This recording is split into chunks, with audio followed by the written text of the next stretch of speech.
everyone, and welcome to This Week at LogTrade. And Fredrik, what episode is it?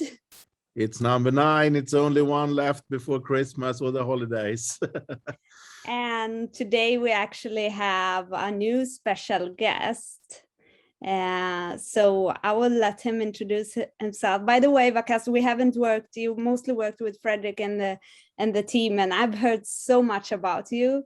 So I think it's a pleasure having you here and sharing that with everyone else as well. So welcome. Well, thank you very much. Yeah, my name is Waqas Khalid. I'm a scientist. I live in Berkeley, and mostly I do research in nanotechnology. I've done 3 or 4 startups already now, working on a few as well, and developed a new technology platform based on nanotechnology, and then packaged the whole thing in a way that we kind of developed the complete system. But we did it in a unique way that we leveraged already existing resources to build this new kind of technology. And now we are in the process of commercializing the technology and seeing if we can actually use this to help save the world, you know. And the technology, Waqas, is actually a revolutionization of how we should store power, actually in the battery sector. Is that right? So yes, the fundamental technology is essentially like a reincarnation of a PN junction that can eventually end up becoming transistors, and then it runs the modern world in a way, right? So what we discovered is an array of individually addressable nanostructures based on carbon nanotubes. And then how do you use those structures, could define which product line or which application you could go into.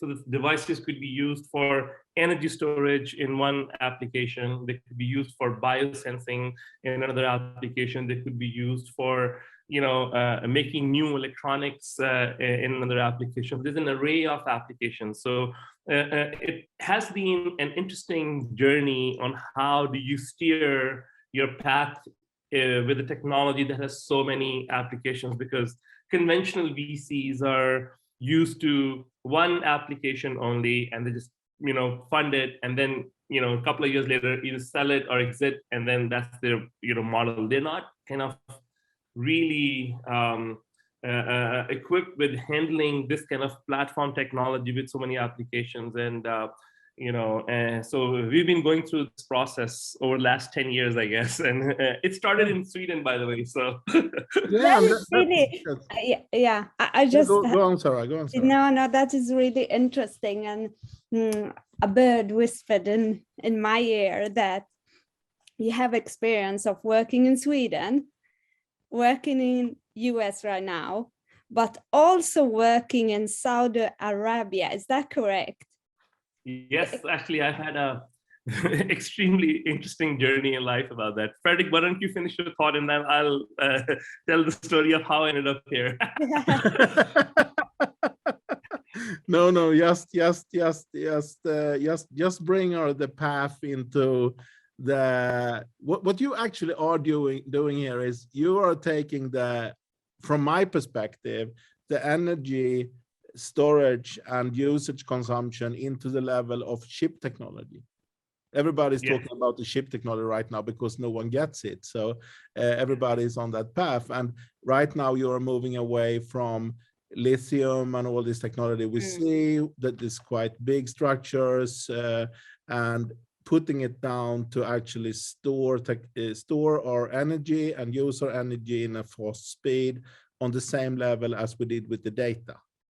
That's my simplification from. I'm not a scientist, as you know. I'm just a method building. So that's my way to explain it. Yes, that is true. So let me kind of connect the dots and explain to you how I ended up getting with the energy storage and how that particular application really works. Yes, I was born in Pakistan, and then I came to US when I was 18 years old. School at the Michigan university called Wayne State in Detroit, Michigan. And I transferred to Michigan State and used to drive from Detroit to East Lansing, 110 miles, one direction per day, every day. So, 18 years old, nobody told me you're crazy. I drove 50,000 miles in one semester. So you can imagine the carbon footprint I had at that time. But anyway, so I did my undergrad, master's, and PhD at Wayne State in Detroit, Michigan, and I was 24 years old when I finished my PhD. And then I moved to California and worked in this company called Brocade Communications. It's like, you know, Cisco's competitor, I guess they were at that time. And then I ended up having a U-turn in life, and that's a whole discussion for a whole different time. And ended up in Canada, actually. So I worked at University of British Columbia. Yeah.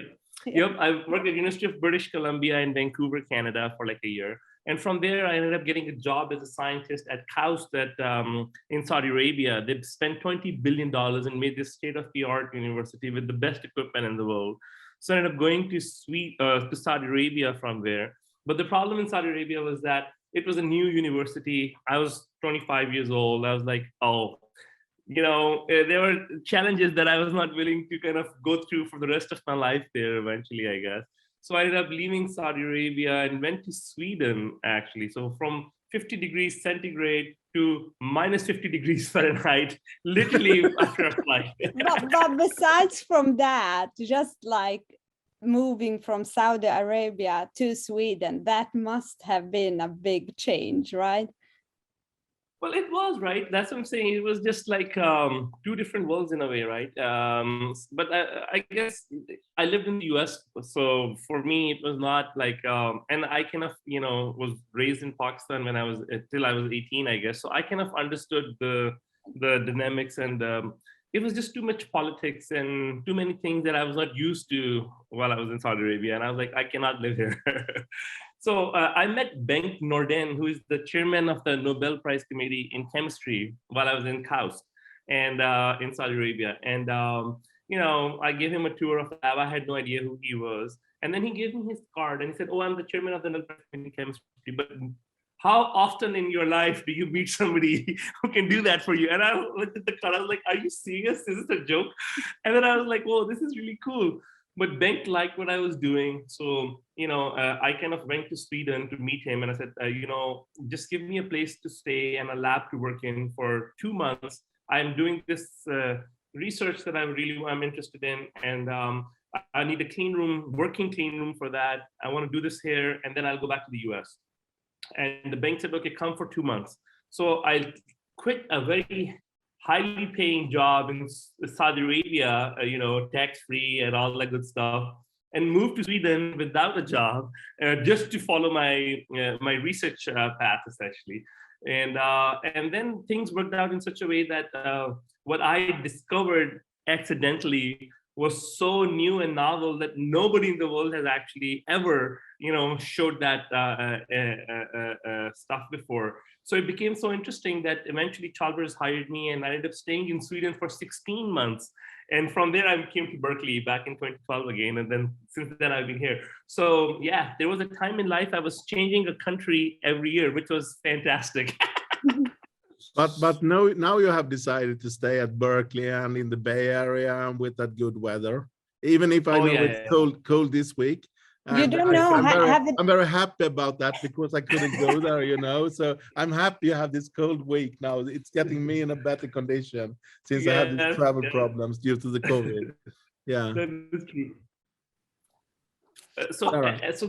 So yes, I finished, and then I will tell you how the energy storage side came into being then. Yeah, please continue, because I had another question. I will get back to that. Okay, fantastic. So you know, I built this technology in Sweden, and you know, it was like a very nanoscale interaction that we discovered, right? It's like when you grow carbon nanotubes on a surface, they create a junction between the nanotubes and the underlying silicon substrate.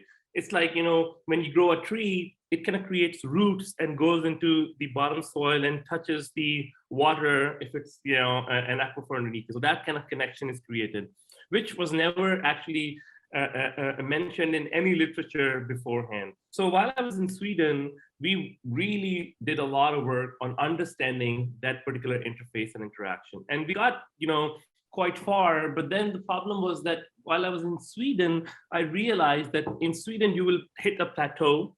And after that, it's very difficult to overcome, you know, that plateau and go beyond that particular stage. So I ended up deciding coming to California and in the Bay Area essentially, and I worked with Paul Alvisaros here, who was the director of the Lawrence Berkeley National Labs here, which is a lab, one of the labs for Department of Energy. So for them, I did some research work, and then I kind of built my own technology here with, and continued doing some more stuff here, and got engaged with NASA Ames Research Center here as well. And NASA wanted to, send humans to Mars back in the day. There was a 2030 mission to Mars, and they wanted to understand if you can monitor human health in space. And the technology that I developed could definitely do that. That was also a connection we found there, Waqas, with the NASA Ames project, from the Stanford project with building this smart village on site of the Mars, Mars, blah, blah, blah, having all this. Oh, that's cool. This was really, really new to me when the first time I met you, that, oh, that guy is also running out there on the field, So yeah, it's on the field, yes. Bay Area is so small when you come to that details. Exactly. So, so work with NASA and then build some new electronics that could work in space for them as well, which I cannot talk a lot about right now, I guess. But so it was a lot of fun. And then while I was at Berkeley, I was actually moved to a center. It was called COINS, and the idea was, it was Center of Integrated Nanotechnology. It was an NSF-funded, 10-year center. And then the task that was given to me was, what do you do with technology developed in these centers after the funding runs out? And how do you, keep things going, right? So I kind of went around campus and talked to everybody under the sun, and came up with a concept called NEST, Natural Evolution of Science and Technology, where you can incubate a hardware-based technology in an academic environment or existing resources available, and then use the business school for market intelligence, business portfolio management, and all the good stuff, and then law school for IP portfolio management. So essentially, create an environment where you could develop and mature a technology with minimal resources or resources that are already existing, and then go out to essentially raise money when you have a MVP or a better, prototype than just a PowerPoint slide deck, right? So I taught entrepreneurship on campus and stuff like that, and set up some collaborations. And this concept was very well received by Sweden again. And I started working with Chalmers, who wanted to have an official collaboration with Berkeley. And I helped set up that whole, engagement and stuff like that. And then, life works in a funny way. I was coming from Sweden after meeting Chalmers back to the US. I met this guy at the airport. He was a futurist, I guess, at Volvo car company. He loved what I was doing. Then Volvo got involved with this, and then Volvo funded me to stay and help connect them with Berkeley, with AI, machine learning algorithms, and for autonomous cars and stuff like that. So I worked with them for like a good 1.5 to 2 years. And then I raised a few $1 million for a startup myself, and built the technology there. And things happened there as well. That my co-founder, everybody has to have a bad startup. That's what happened with me. So my co-founders were like, you need to have 10 bad startups before you get the good one. Really. Exactly. So they kind of tried to use Pillsbury law firm to screw me over. And I kind of represented myself without an attorney. So I learned a lot of law that way as well. And I ended up winning this arbitration case. And now they owe me a lot of money. But people are like, don't worry about them. Focus on better things in life. We can deal with them later. Go on. So yeah, exactly. So that happened. Then I started teaching on campus and continued developing the technology. So the technology I developed, like I said, it was the initial nanotechnology chip. Then I realized, after talking to a bunch of companies, Samsung, Boeing, Intel, you name it, I've talked to everybody. And they said that, okay, this is a great idea, Waqas. This chip could do whatever you say it could do, but can you show us? I'm like, of course I cannot show you. It's a chip. I need the whole infrastructure around it. It has to be packaged. It has to have a software. It has to have a hardware. Okay, so when can you do that? I'm like, is this a joke? I need like tens of millions of dollars to do this, right? So then I said, you know what? Let's teach students how this is done, and let's kind of see if I can build it myself. So I embarked on this journey where we actually then took that chip, then we essentially built infrastructure around it where we can make electrical contacts, microfluidics, and all that good stuff. we built. Yeah, I just want to comment. I really love the perspective you have on using the whole university and campus to really work with the different areas, business areas, engineering areas, to really work on a problem to solve. It is amazing to hear. Yeah. Right. And the idea is that, if students get to learn a lot by doing this, because this is something they would do in a company down the road anyway, and no class teaches you that. Yeah. So basically, they will actually end up having an experience rather than just an education. Exactly. So they don't have a theoretical education. They really realize that, oh, I learned about microfluidic channel. How does this really work? How do you actually make it? And then how does it leak? And how do you have to prevent that leak? And all these little practical details, how do you overcome those, So, but then the problem with working with undergraduate students is that it's just a long, painstaking process. I have to invest a lot of my time in teaching them. And it takes students at least 2 semesters by the time they become productive. And you can imagine by that time, they're almost ready to graduate. Yeah. You make them fly. You make them fly. Exactly. I have a question just for me to grasp this somehow. So the ship, what will this actually change in the industry? What is the change? Yes. So the change is this. I'll now go back to the energy storage application, right? So for energy storage applications right now, you've all heard about lithium-ion batteries, Tesla's power pack. You heard about how they're making new electrodes and solid-state batteries. So in batteries, you have an electrolyte, you have 2 electrodes, and the ions move back and forth, and that's how the energy is stored or discharged. Yeah. What we did was we kind of created our own chip where we have high surface area nanostructure electrodes. We coat them with a novel new dielectric material that does not exist in nature. We artificially create that. And then we store the electricity in electric fields without the ions. And then we use advanced electronics to then charge and discharge these devices. So imagine that you could have a car that could plug in and charge in 10 minutes, and it can drive over 2,000 miles on a single charge. And it costs you less than $40 per kilowatt hour to build and sell this kind of a battery pack, right? Or the power structure. So we've shown that, or another thing is that a device that is this big and this thick could power your iPhone for 5 days. So we have built technology like this already. We have tested the devices. We have developed theoretical models of how this thing would work. And our initial data is matching our, theoretical values. But the problem when you go raise money is that people say this is too good to be true. You need to show a working prototype. And my thing is that if I need money to show the prototype, how can I make the prototype? And if I have the prototype, then why do I need your money? So it's a catch-22 situation that we're dealing with.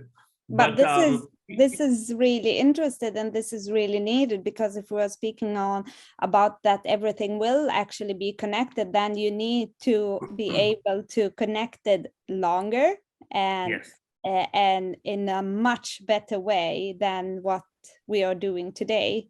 With this technology, we can have a tomato to bring its own power. Yeah. And then it will usher in a new era of aerial mobility in a drone kind of world, because right now there's no electric planes because the energy density in a battery and the requirements for the flight are not kind of balanced out appropriately. But with this technology, we're talking about 2 kilowatt hour per kilogram kind of energy density, where lithium can provide up to 500 watt hour per kilogram. So we're talking 4 times higher energy density is almost, right? So you can imagine then it will kind of allow the drones to fly longer and further without charging as often. And then you can kind of think about a whole new world that can be, ushered in essentially. I have another question to you now when we have the opportunity here, because I was very new to the US education system, you know, 5, 6, 7 years ago, the first time I went over there. And since I'm not a college graduate, I really have to dig into this. And then I started to figure out that there are some difference in the college or the university structure of the US. And it was very interesting because I ended up with my first contact at the private University of Stanford. And I know the private university of MIT and Harvard. And then when you introduced me now to some professors at Berkeley, I heard first time for me, the government financed University of Berkeley. Could you please bring us into this difference and stuff? Because I'm very interested in having, you know, this democratic approach that everybody should have the same opportunity and blah, blah, blah. And I know the difference between Sweden and the US, of course, but this really surprised me and made me quite happy that there are alternatives in the US for everyone. So please take us around in that. Or maybe, Fredrik, you're just gonna use this moment to choose what type of university you should go to. It's like this old Hollywood movie, you know, this old guy with a lot of money coming in and having his education with the young people. That's mess up everything. No, we shouldn't go that way. No way. I don't have the money, and I don't have the education part of it, and I definitely don't have the structure to actually do my homeworks. So no way. Yeah, sorry, Waqas, just the side. No problem. Well, I guess given I lived in Sweden and work at Chalmers myself, and then I have, also lived in Canada and US and Saudi Arabia and everywhere else, I guess I have a very interesting perspective on how this thing works, right? So in the US, there are publicly funded schools, and University of California being the best public school in the country, it's a privilege to be here essentially for me. And the philosophy is very different, right? The philosophy here is that education should be essentially affordable for all the state residents of California, because it's the University of California. Then you have University of Michigan that deals with the Michigan state kind of folks, right? And then all these different universities, state universities are across every state essentially, and it's a very nice educational system. State universities are funded by the state, right? And then over the years in Berkeley, as far as I understand, the funding has dried out because of the budgets and how the money is spent essentially. And universities are struggling now to kind of finance research and support their sprawling infrastructure and student body essentially as well. So the state funding, I think you see Berkeley's state funding has dried up to I think 5% or something like that over the last several years of their whole budget. I may be wrong, but I have to double check that. But as far as I understand, I think that's the kind of small number now that you get from state, which is obviously nothing, so they have to get donors, and they have to get industrial partnerships and engagements and other resources to fund themselves.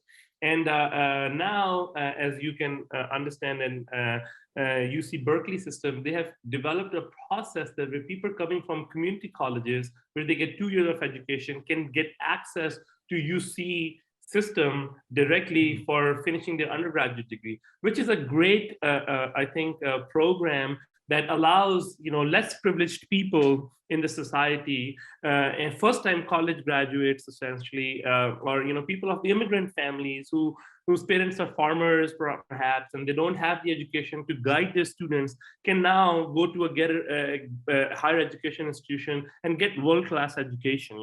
And it's very different from Sweden. In Sweden, I realized that education is free, and you can go to university and spend 10 years figuring out what you want to study. I met people who kind of studied everything under the sun, and they were not sure what they really wanted to do in life anymore. That might be not the right system in another way, but it's still very democratic. Everybody gets a chance. So exactly, everybody gets a fair chance.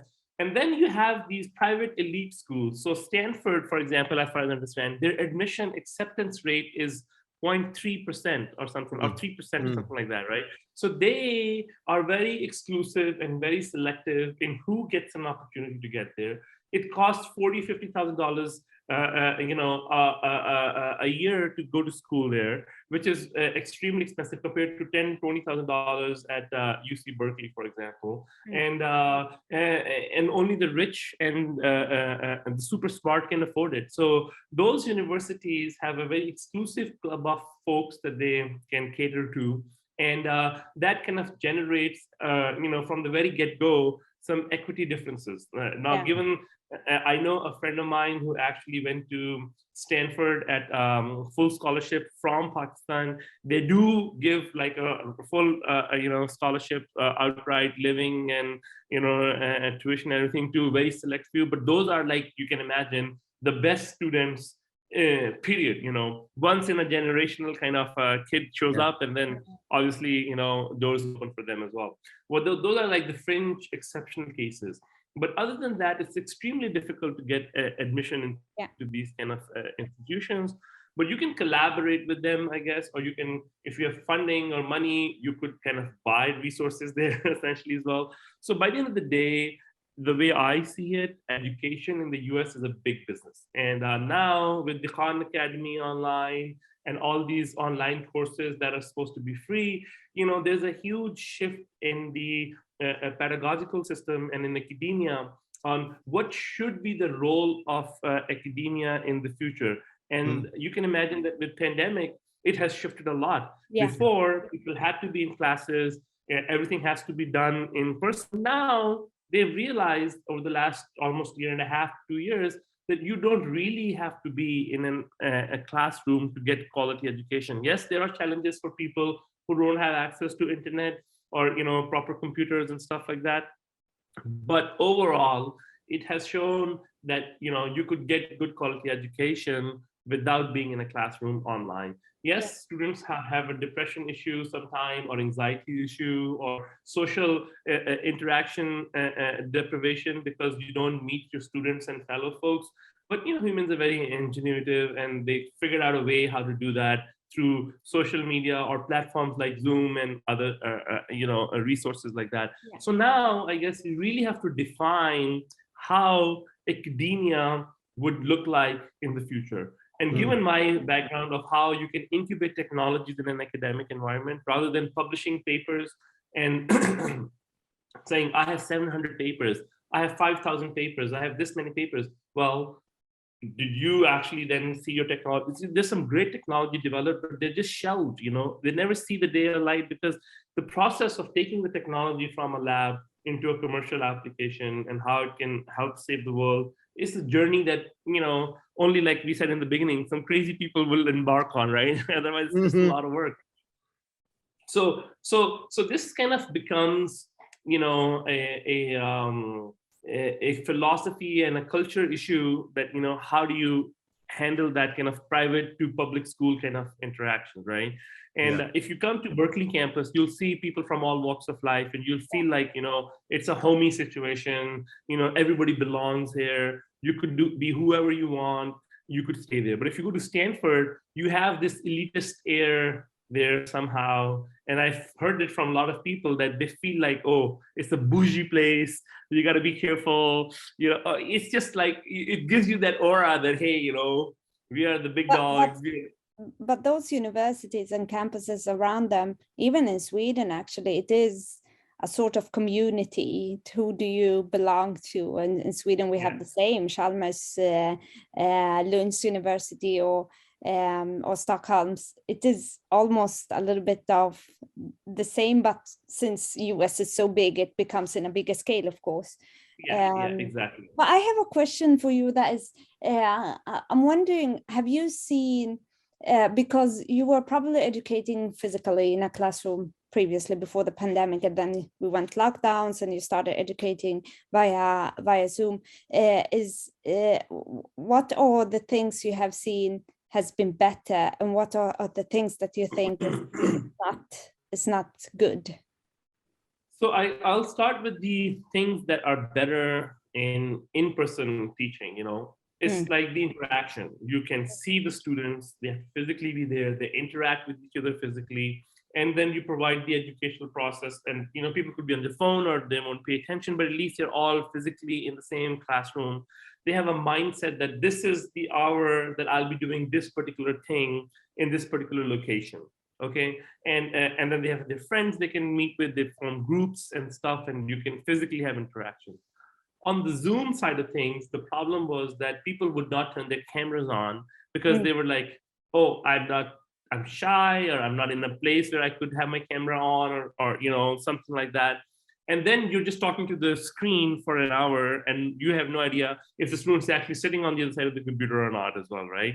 And then you need to devise new ways of asking questions, and then people became ultra sensitive in that environment, I realized, right? They would not want to be randomly asked questions. They become shy, even more shy. They become, these type B personality people become even more reclusive and even more isolated. And that was the thing, right? But the quality of education, I believe, improved because we actually sent toolkits, lab equipment to the students, and they could do that in their home at any time they wanted. So I taught a bunch of lab classes as well. And for lab classes, you have to be in the lab in that period of time when the lab was open and finish it in that time. But when it was sent to them at home, they could do it at midnight, whenever they want. They could work the whole day on this thing, and it was their project and they would do it.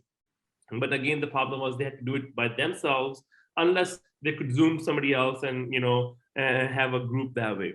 And the second thing that happened was that we had to prepare new material so that we could actually teach them through those slides. Before, you could write it on a chalkboard, on a paper, and do that. Now, people were writing it on a tablet so the other students could see that, or you have to make new slides to do that. Yeah. We also got funded, and we developed a remote lab process in the physics department at UC Berkeley, where you have a secure website you can log into, and then you could actually control the equipment sitting in a lab physically by your computer screen and watch things move through a camera and really understand how the experiment is done in a robotics kind of fashion. So, that was an extremely interesting, development as well. So a lot of innovation happened over pandemic through remote learning. And that's why I said that, it is an interesting perspective now to see how academia can transform in the future, how learning could be redefined, because I guess there was no innovation in academia and pedagogical systems over the last 50 years. It was the same courses, same way of teaching. And now people are thinking innovative ways of getting the message delivered. And then students in today's world. But what about, I have always wondered, there's timing for lectures, for example. Now I don't even remember in Sweden, when I went to the university, if it was 45 minutes or 1 hour's lecture, I don't remember. If it was a lab, it was longer, of course. But have you noticed a difference? Because we have been speaking about this for a long time, that the time of focusing is decreasing all the time because of what we are used to, how easy access we get knowledge. Social media has its effect, of course, as well. TikTok is 20 seconds videos. Has this That's a short lecture. That's and probably not a good lecture, because apparently there's something called TikTok University now, and you learn a lot of things in a very short period of time. Yeah, are we going to a TikTok time frame when it comes to actually education? So essentially, when we went back to in-person learning on campus here, students would ask you, did you record this lecture? Can we see the recording afterwards? We're like, well, we went in person. We don't need to record things anymore, right? So, but apparently students are used to now getting things recorded, and they would watch a section of the lecture, go do something else, and come back and finish the lecture down the road as well. Or they could watch it as many times as they want. And on demand lectures. On demand lectures, yes. And that is something that came out of this, a process that you have to apparently now think about that as well. And that's a request students actually put in often, that can you record it? Can we watch it later? Can we watch it online down the road as well?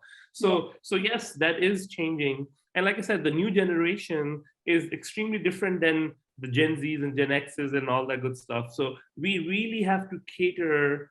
I mean, the children are doing the iPad and the little, app development and everything, like at a very young age, like 7, 8 years old can do all of this great stuff now. So I guess there has to be a shift that you can teach students more higher level courses at a younger age. And I think they're capable of absorbing all that information in today's world.